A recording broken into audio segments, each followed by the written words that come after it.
Hello दोस्तों, मैं संजू ठाकुर आज आप लोगों के बीच एचपीजी के और इंडियन पॉलिटी के कुछ इम्पोर्टेंट क्वेश्चन लेकर आया हूं, जो कि आपके अपकमिंग एग्ज़ाम के लिए बहुत ज़्यादा इम्पोर्टेंट रहने वाले हैं। तो मैं आपसे एक रिक्वेस्ट करूंगा कि आप मेरी इस वीडियो को लास्ट तक देखें और देखने के बाद अपना फीडबैक ज़रूर दें कि आपको ये क्वेश्चंस कैसे लगे और इनमें किस तरह मैं अपने स्टैंडर्ड को इम्प्रूव कर सकता हूँ। तो इसमें जो हमारा सबसे पहला क्वेश्चन है वो है आपका, किस अनुच्छेद के अंतर्गत राष्ट्रपति एवं राज्यपाल को विधि के समक्ष समानता से छूट प्रदान की गई है। सबसे पहले देखेंगे विधि के समान समानता हमारे किस आर्टिकल के अंतर्गत दिया गया है। वो दिया गया है आर्टिकल 14। इसमें क्या है, विधि के समक्ष समानता, जो कि हमने कहाँ से लिया है, ब्रिटेन से। ब्रिटेन में क्या है कि सब लोगों के लिए एक ही कानून होता है, इसमें किसी के लिए एक अलग प्रोविज़न नहीं होता है। लेकिन इंडिया में क्या किया गया है कि एक स्पेशल प्रोविज़न के तहत राष्ट्रपति एवं राज्यपाल को विधि के समक्ष समानता से छूट प्रदान की गई है। किस आर्टिकल के तहत? वो है आपका आर्टिकल 361 के तहत। इसमें बहुत सारे प्रोविज़न है, जैसे कि क्या बोलते हैं हमारा, कि जब उनका कार्यकाल होता है राष्ट्रपति और राज्यपाल का, तो उस टाइम क्या है, इन पर जब क्रिमिनल कार्रवाई ना तो प्रारंभ की जा सकती है और ना ही इन पर कोई एक्शन लिया जा सकता है। जब कार्यकाल खत्म हो जाता है तो उसके बाद इन पर सिविल कार्रवाई आरंभ की जा सकती है। हमारा दूसरा क्वेश्चन क्या है कि प्रथम पिछड़ा वर्ग आयोग किस नाम से गठित किया गया था। यानी कि इसका जो सही आंसर हमारा वो है काका कालेलकर आयोग, जो कि कब गठित किया गया था, आपका वो किया गया था 1953 में। और दूसरा पिछड़ा वर्ग आयोग, इसका सही आंसर होगा दूसरा पिछड़ा वर्ग आयोग मंडल आयोग, जो कि 1979 में गठित किया गया था। और रोहिणी आयोग आपका 2017 में गठित किया गया था। ये तीनों किससे संबंधित है, आपके पिछड़ा वर्ग से संबंधित है। इसमें सबसे पहले पूछा जाएगा क्वेश्चन, अलग अलग तरीके से पूछा जाता है। जैसे कि पहला पिछड़ा वर्ग आयोग वो हो गया हमारा काका कालेलकर 1953 में। फिर पूछेगा कि काका कालेलकर आयोग को कब गठित किया गया था, फिर क्वेश्चन आंसर हो जाएगा हमारा 1953। फिर बोलेगा दूसरा पिछड़ा वर्ग आयोग हो गया हमारा मंडल आयोग, क्वेश्चन घुमा के आएगा, फिर मंडल आयोग को कब गठित किया गया था, आंसर हो जाएगा 1979। फिर आएगा कि रोहिणी आयोग को कब गठित किया गया था, 2017 में। अगला क्वेश्चन हमारे पास, किस अनुच्छेद के अंतर्गत लोकसभा में SC ST के लिए आरक्षण का प्रावधान किया गया है। तो यहाँ पर हमें ध्यान रखना है, ये इम्पोर्टेंट क्वेश्चन है, क्योंकि इसमें हम कंफ्यूज हो जाते हैं। क्योंकि SC ST का जो रिजर्वेशन है वो आपका किस किस में देखने को मिलता है हमें, लोकसभा और विधानसभा में। और एक चीज़ ध्यान रखनी है कि राज्यसभा में किसी भी प्रकार का रिजर्वेशन नहीं होता है SC ST संबंधित। फिर हम ध्यान रखेंगे कि यहाँ पर क्या पूछा गया, लोकसभा में SC ST के लिए आरक्षण का प्रावधान किया गया है। किस आर्टिकल के अंतर्गत किया गया है आपका, वो किया गया है आर्टिकल 330, यानी कि आर्टिकल 330 के तहत लोकसभा में SC ST के लिए आरक्षण का प्रावधान किया गया है। अब बात आती है हमें कि लोकसभा में तो आर्टिकल 330 के तहत किया जाता है और विधानसभा में आर्टिकल 332 के तहत SC ST के लिए आरक्षण का प्रावधान किया गया है।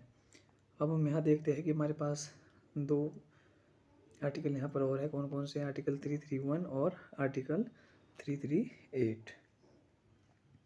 सबसे पहले हम देखेंगे कि आर्टिकल 331 किससे संबंधित है आपका, वो है किससे संबंधित है, एंग्लो इंडियन से संबंधित हमारा कौन सा है, आर्टिकल 331, जो कि वर्तमान में निरस्त किया गया है। क्यों? क्योंकि जो राष्ट्रपति द्वारा दो एंग्लो इंडियन को नॉमिनेट किया जाता था, कितने को किया जाता था, दो। अब वर्तमान में क्या है कि कॉन्स्टिट्यूशन अमेंडमेंट 104 कब किया गया है, 2019 में। इसके तहत क्या प्रोविज़न किया गया है कि जो एंग्लो इंडियन है उसे समाप्त किया गया है। और वर्तमान में हमारी कितनी संख्या इसकी लोकसभा में अब कितनी जाएगी, 543। पहले कितनी थी, 545। इसमें दो क्या थे आपके एंग्लो इंडियन, जो कि अब नहीं हो गए। अगला आर्टिकल हमारे पास 338 में क्या प्रोविज़न है आपका, वो है जो SC और ST के लिए जो क्या बोलते हैं आपका नेशनल कमीशन गठित किया जाता है, उससे संबंधित है। हमारे पास क्या बोलते हैं SC ST नेशनल कमीशन कब गठित किया गया था आपका, वो है 65 जो अमेंडमेंट हुआ था आपका कब हुआ था 1990 में। इसमें SC ST राष्ट्रीय आयोग गठित किया गया था और फिर बाद में क्या किया है कि 89th अमेंडमेंट 2003 यानी कि 2003 में इसको अलग किया गया है और ST कमीशन को अलग से गठित किया गया। अगला क्वेश्चन हमारे पास कौन सा है, अगला क्वेश्चन हमारे पास प्रेस की स्वतंत्रता। प्रेस की स्वतंत्रता किस अनुच्छेद के अंतर्गत निहित है। देखिएगा कि जो प्रेस की स्वतंत्रता है वो है आपकी आर्टिकल 19(1)(a) में। फिर अगला क्वेश्चन है हमारे पास आर्टिकल 19 के अंतर्गत मूल रूप से कितनी स्वतंत्रताएं प्रदान की गई थी। इस क्वेश्चन को, ऐसे क्वेश्चन को आपको ध्यान से पढ़ना होगा क्योंकि ऐसे क्वेश्चन में हम अक्सर गलतियां करते हैं। आर्टिकल 19 के अंतर्गत मूल रूप से कितनी स्वतंत्रता प्रदान की गई है। मूल रूप से कितनी है आपकी 7 और वर्तमान में कितनी है आपकी 6। अब 7 से 6 कैसे हो गई है, क्योंकि जो आपका 19(1)(f ये किससे संबंधित थी आपकी, और थी संपत्ति का अधिकार। इसको 44वें संविधान संशोधन 1978 द्वारा हटा दिया गया है और एक विधिक वो दर्जा दिया गया है। वर्तमान में कितनी है आपकी 6।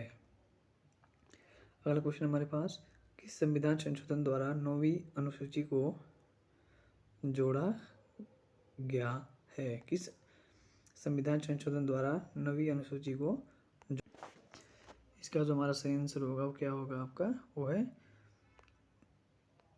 फर्स्ट यानी कि पहला संविधान संशोधन कब हुआ है आपका 1951 में। एक इसी संबंधित है आपका, वो है इसमें क्या किया गया है 9वीं अनुसूची को जोड़ा गया है। और 9वीं अनुसूची में क्या है आपका, वो है भूमि संबंधी विधियों का संरक्षण और जो ये विधियां हैं इन्हें न्यायिक पुनरावलोकन से बाहर रखा गया है। अगला क्वेश्चन हमारे पास कौन सा है, किस संविधान संशोधन के द्वारा 2 से अधिक राज्यों के लिए एक उच्च न्यायालय का उपबंध किया गया है। इसका जो सही आंसर है आपका वो है 7th कॉन्स्टिट्यूशन अमेंडमेंट 1956। इसके द्वारा क्या किया है आपका, जो एक उच्च न्यायालय है उसका 2 या 2 से अधिक राज्यों के लिए उपबंध किया गया है। अगला क्वेश्चन हमारे पास संविधान की 8वीं अनुसूची में 15वीं भाषा के रूप में किसे जोड़ा गया है। अब यहाँ पर हमें देखना होगा कि सबसे पहले मूल भाषाओं का हमें पता होगा। मुझमें 8वीं अनुसूची में मूल भाषाएं कितनी है 14। मूल भाषा हमारी कितनी है आपकी 14। अब बात आती है कि 15वीं भाषा किसे जोड़ा गया आपका सिंधी को, और किस अमेंडमेंट के द्वारा जोड़ा गया है आपका, इसका जो सही आंसर आपका वो है सिंधी। 8वीं अनुसूची में 15वीं भाषा के रूप में किसे जोड़ा गया है वो आपका सिंधी। और किस संविधान संशोधन द्वारा जोड़ा गया है आपका 21वें संविधान संशोधन द्वारा 1967 के तहत। 1967 के तहत किसको जोड़ा गया है आपका सिंधी को, और ये कौन सी भाषा है 15वीं भाषा के रूप में। फिर वर्तमान में कितनी हमारी टोटल आपकी वो है 22। ये हो गया आपकी कौन सी 15वें नंबर की। और फिर उसके बाद क्या है आपका 71 अमेंडमेंट किया गया है कब, वो किया गया आपका 1992 में। इसके अंतर्गत 3 और भाषाओं को जोड़ा गया जिसमें कि कोंकणी और मणिपुरी और आपकी नेपाली 3 भाषाओं को इसके अंतर्गत जोड़ा गया है। फिर हो गया आपकी 18 और फिर 92nd अमेंडमेंट 2003 यानी कि 2003 में 4 और भाषाओं को जोड़ा गया जिसमें कि आपका कौन सी है बोडो, डोगरी, मैथिली और कौन सी आपकी संथाली। 4 भाषाओं को तो वर्तमान में 8वीं अनुसूची में कितनी भाषाएं आपकी वो है कितनी आपकी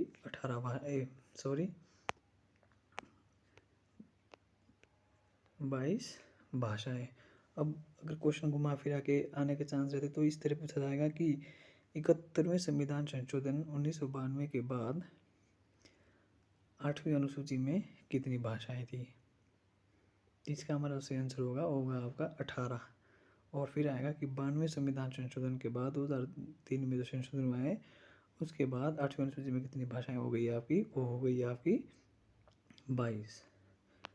अगला क्वेश्चन हमारा, किस संविधान संशोधन द्वारा आर्टिकल 81 यानी 81 को संशोधित करके लोकसभा सदस्यों की संख्या को 525 से बढ़ाकर 545 कर दिया गया।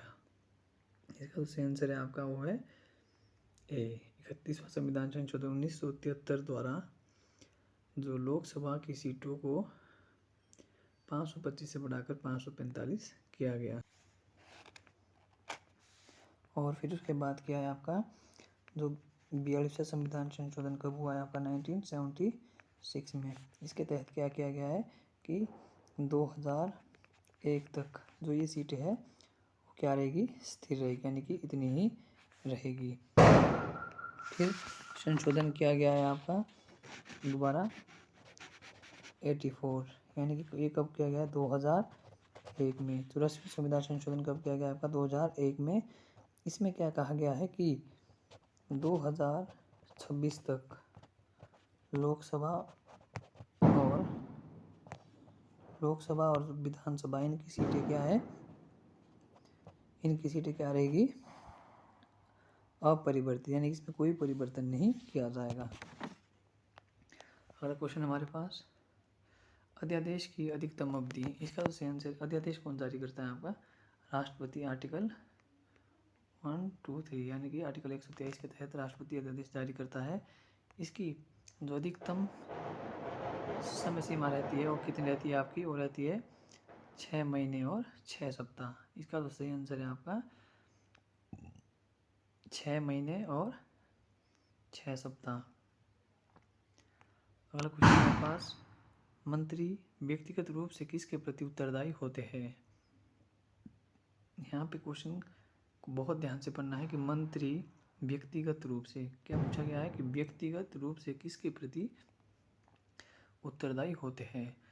मंत्री अगर बात कही जाए कि मंत्रिमंडल सामूहिक रूप से उत्तरदायी किसके प्रति है लोकसभा के प्रति, लेकिन हमें यहाँ पर क्या पूछा गया है कि व्यक्तिगत रूप से किसके प्रति उत्तरदायी है और इसका सही आंसर होगा आपका वो होगा राष्ट्रपति।